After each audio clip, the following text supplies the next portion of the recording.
舊約撒母耳記下第21章，大衛年間有饑荒，1年3年，大衛就求問耶和華。耶和華說：這饑荒是因掃羅和他流人血之家殺死基遍人。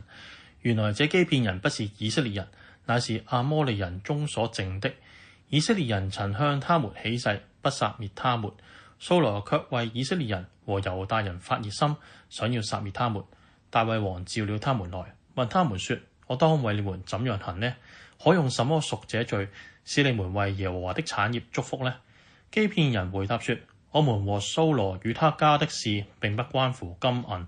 也不要因我們的緣故殺一個以色列人。大衛說：你們怎樣說，我就為你們怎樣行。他們對王說：那從前謀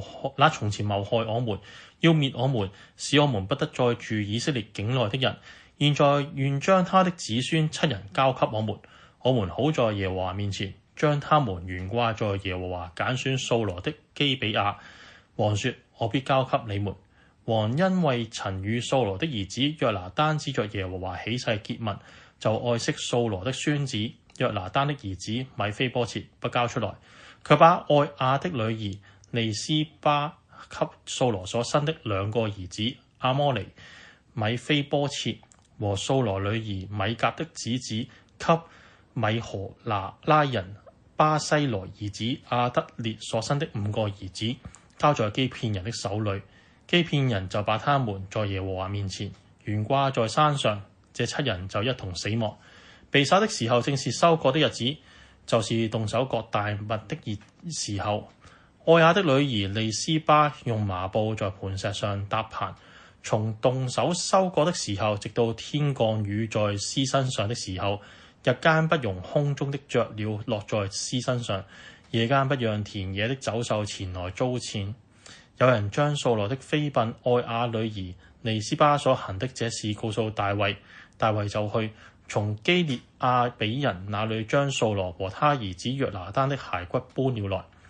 是因非利士人從前在基利波殺掃羅，將屍身懸掛在伯山的街市上，基列亞比人把屍身偷了去。大衛將掃羅和他兒子約拿單的骸骨從那裏搬了出來，又收斂被懸掛7人的骸骨，將掃羅和他兒子約拿單的骸骨葬在便雅憫的洗拉，在掃羅父親基士的墳墓裏。眾人行了王所吩咐的。此後，神垂聽國民所求的。非利士人與以色列人打仗，大衛帶領僕人下去與非利士人接戰，大衛就疲乏了。偉人的一個兒子以實比樂要殺大衛，他的紅槍重300舍客勒，又配着新刀。但洗魯亞的兒子亞比篩幫助大衛攻打非利士人，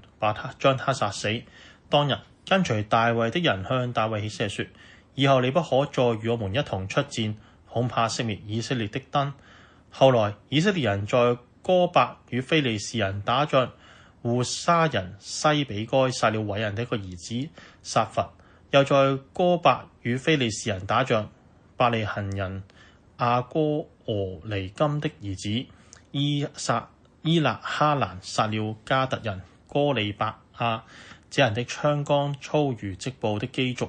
又在迦特打仗，那裏有一個身量高大的人，手腳都是鹿子，共有24個指頭，他也是偉人的兒子。這人向以色列人罵陣，大衛的哥哥示米亞的兒子約拿單就殺了他。